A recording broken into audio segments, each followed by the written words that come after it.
इस कहानी की शुरुआत होती है रेड नाम के एक चोर से जो अलग अलग तिजोरियों को खोलने में माहिर है, पर फिलहाल वो एक जेल के अंदर है क्योंकि पिछली चोरी के दौरान पुलिस ने रेड को पकड़ लिया था। अब वैसे तो कोर्ट ने रेड को 5 सालों की जेल सुनाई थी, पर उसके अच्छे बिहेवियर के चलते वो केवल 2 साल बाद ही जेल से रिहा हो गया। अब जेल से निकलकर रेड काफी खुश था क्योंकि उसकी वाइफ उसे लेने आई थी। रेड की वाइफ का नाम क्लोई था और वो भी रेड को देखकर काफी खुश थी। इसके बाद ये दोनों अपने घर पहुंचे और आज पूरे 2 साल बाद रेड अपनी बेटी से मिला। इस बच्ची का नाम बिएट्रिस था और जब रेड को जेल हुई थी तब वो ठीक से बोल भी नहीं पा रही थी। अब चूंकि बिएट्रिस को केवल फ्रेंच आती है, इसलिए रेड को उसकी बातें समझ नहीं आ रही थी और इसलिए रेड ने डिसाइड किया कि अब वो बिएट्रिस को अपनी लैंग्वेज सिखाएगा। अब अगले सीन में हम ल्यूक नाम के एक आदमी को देखते हैं जो कि एक कॉन्ट्रैक्ट किलर है और अभी अभी अमेरिका में लैंड हुआ है। अब जब एयरपोर्ट पर एक ऑफिसर ल्यूक के डॉक्यूमेंट्स को चेक कर रहा था तब उसे इस पर शक होने लगा। अब थोड़ी बातचीत के बाद ये ऑफिसर समझ गया कि ल्यूक एक साइको है, पर चूंकि उसके सारे डॉक्यूमेंट्स क्लियर थे इसलिए इस ऑफिसर ने उसे जाने दिया। अब एयरपोर्ट से निकलकर ल्यूक एक पार्किंग लॉट में पहुंचा और एक गाड़ी को खोलने की कोशिश करने लगा, लेकिन इसी बीच उस गाड़ी का मालिक यहाँ पहुंच गया और ल्यूक को देखकर उसने उसे पुलिस बुलाने की धमकी दी। लेकिन इससे पहले कि वो कुछ कर पाता, ल्यूक ने उसका गला काटकर उसे मार डाला और ये गाड़ी लेकर यहाँ से फरार हो गया।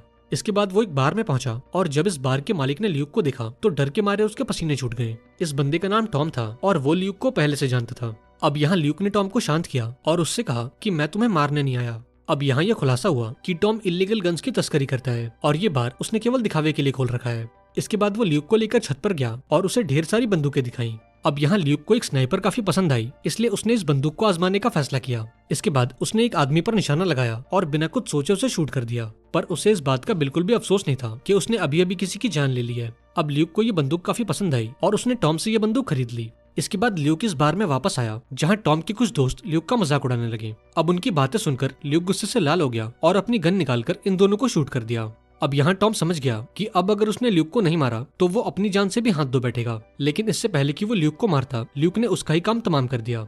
अब टॉम को मारने के बाद ल्यूक यहाँ से चला गया और जाते जाते वो टॉम के सारे हथियार भी अपने साथ ले गया क्योंकि अब ल्यूक को अपने सबसे बड़े दुश्मन को मारना था। वहीं दूसरी ओर हम रेड को देखते हैं जो क्लोई की बनाई हुई पेंटिंग्स देख रहा था क्योंकि आज इन सभी पेंटिंग्स का ऑक्शन होने वाला है। अब यहाँ क्लोई ने उससे बोला कि आज शाम के ऑक्शन में तुम भी मेरे साथ चलो। इस पर रेड ने इनकार करते हुए बोला कि ये पेंटिंग वेंटिंग मेरे समझ के तो बाहर है और मैं इस ऑक्शन में जाकर बोर नहीं होना चाहता।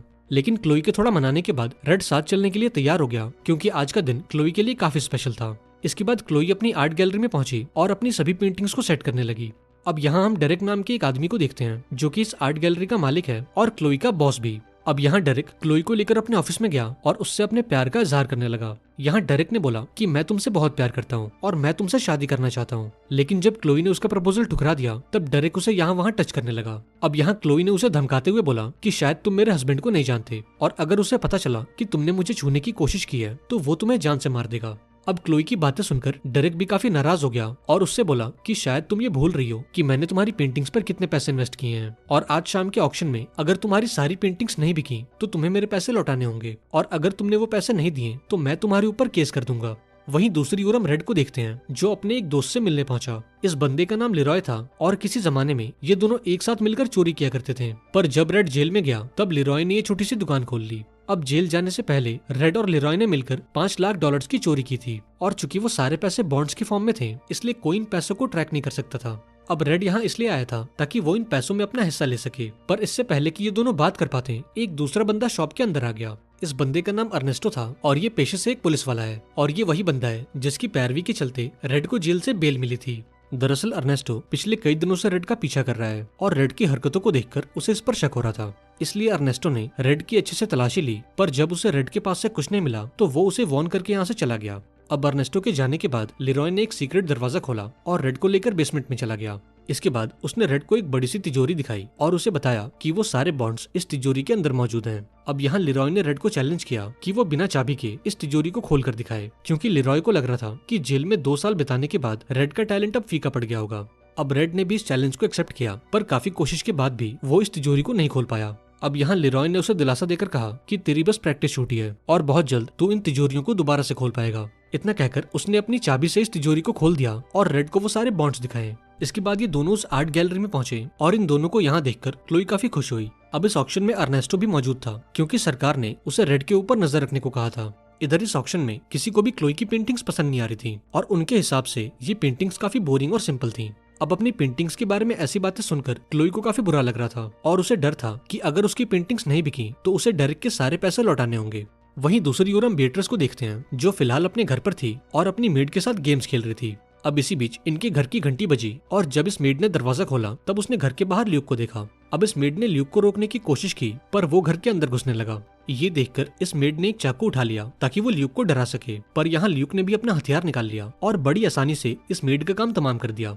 अब ये सब देखकर बीएट्रिस काफी डर गई और घर छोड़कर भागने लगी। इधर ल्यूक भी उसके पीछे भागा और उस पर गोलियों की बारिश कर दी, लेकिन खुशकिस्मती से बीएट्रिस सही सलामत यहाँ से भाग गई। अब ये देखकर ल्यूक गुस्से से पागल हो गया क्योंकि आज तक कोई भी उसकी गोली से नहीं बच पाया था, पर आज वो एक बच्ची को मारने में नाकामयाब हो गया। दरअसल ल्यूक अमेरिका इसलिए आया था ताकि वो रेड को मारकर अपना बदला ले सके। अब जब ल्यूक ने इस घर की तलाशी ली तब उसे उस आर्ट गैलरी का एक कार्ड मिला और यहाँ ल्यूक समझ गया कि अब रेड उसे कहाँ मिलेगा। वहीं दूसरी ओर बीएट्रिस भागते हुए इस आर्ट गैलरी में पहुंची और उसके पीछे पीछे ल्यूक भी यहाँ पहुंच गया। अब यहाँ ल्यूक ने अपनी बंदूक उठाई और जो भी इसके सामने आया इसने उन्हें मौत के घाट उतार दिया और देखते ही देखते इस आर्ट गैलरी की सभी पेंटिंग खून के छींटों से भर गई।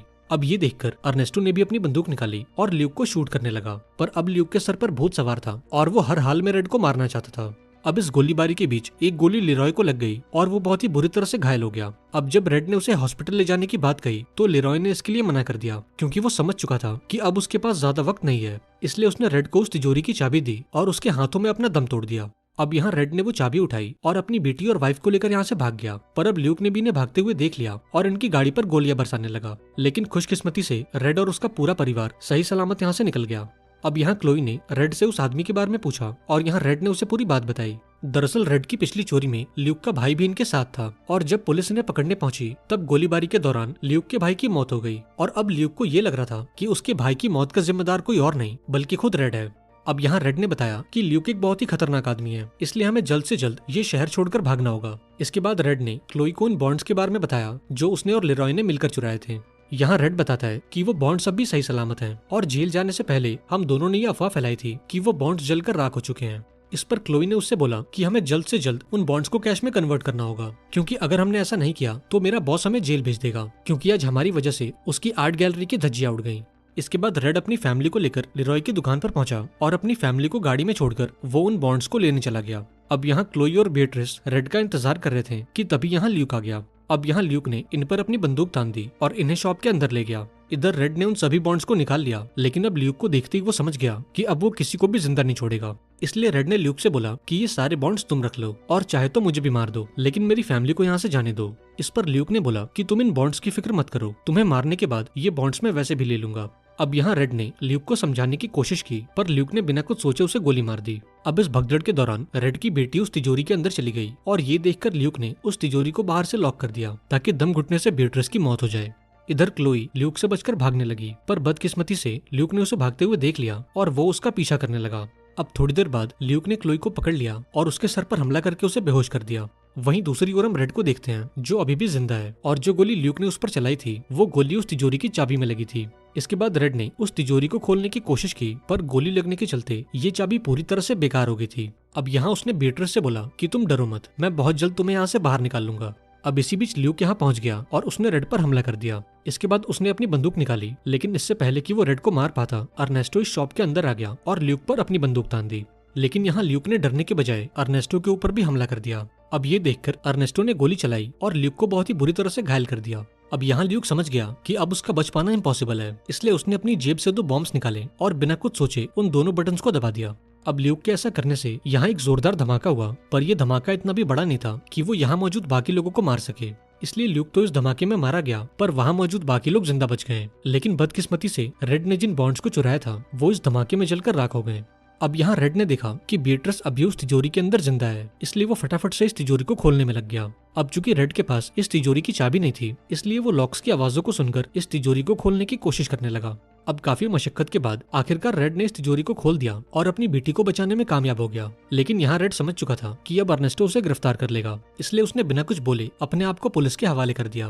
पर यहाँ अर्नेस्टो ने उससे बोला कि मैं जानता हूँ कि यहाँ पर क्या हो रहा था और मेरी नजर में तुमने कुछ भी गलत नहीं किया और मैं पुलिस को ये नहीं बताऊंगा कि इस क्राइम सीन पर तुम भी मौजूद थे। वैसे भी मैंने ल्यूक जैसे एक बड़े किलर को मारा है, इसलिए मेरी प्रमोशन तो पक्की है। और इतना कहकर उसने रेड और उसकी फैमिली को यहाँ से जाने दिया। अब रेड और उसकी फैमिली घर तो पहुंच गई, पर यहाँ वो लोग काफी उदास थे क्योंकि वो सारे बॉन्ड्स जलकर राख हो चुके थे और अब इनके पास एक फूटी कौड़ी तक नहीं थी। लेकिन इसी बीच इनके घर की घंटी बजी और यहाँ डेरेक इनसे मिलने पहुंचा। अब यहाँ डेरेक ने बताया कि क्लोई ने जिन पेंटिंग्स को बनाया था वो सारी पेंटिंग्स ऑक्शन में सोल्ड आउट हो गई। दरअसल पहले जो पेंटिंग्स लोगों को सिंपल और बोरिंग लग रही थी, वही पेंटिंग्स बाद में लोगों को पसंद आने लगी, क्योंकि उन खून के छींटों के चलते वो पेंटिंग्स काफी जिंदा लग रही थी। और इसलिए क्लोई की बनाई सभी पेंटिंग्स 2 दिन के अंदर ही बिक गई और इन पेंटिंग्स को बेचकर इन लोगों ने पूरे $6 लाख की कमाई की। अब यहाँ डेरेक ने क्लोई को $3 लाख का चेक दिया और इतने सारे पैसे पाकर रेड और उसकी फैमिली काफी खुश थी, क्योंकि ये पैसे एक नई जिंदगी शुरू करने के लिए काफी थे।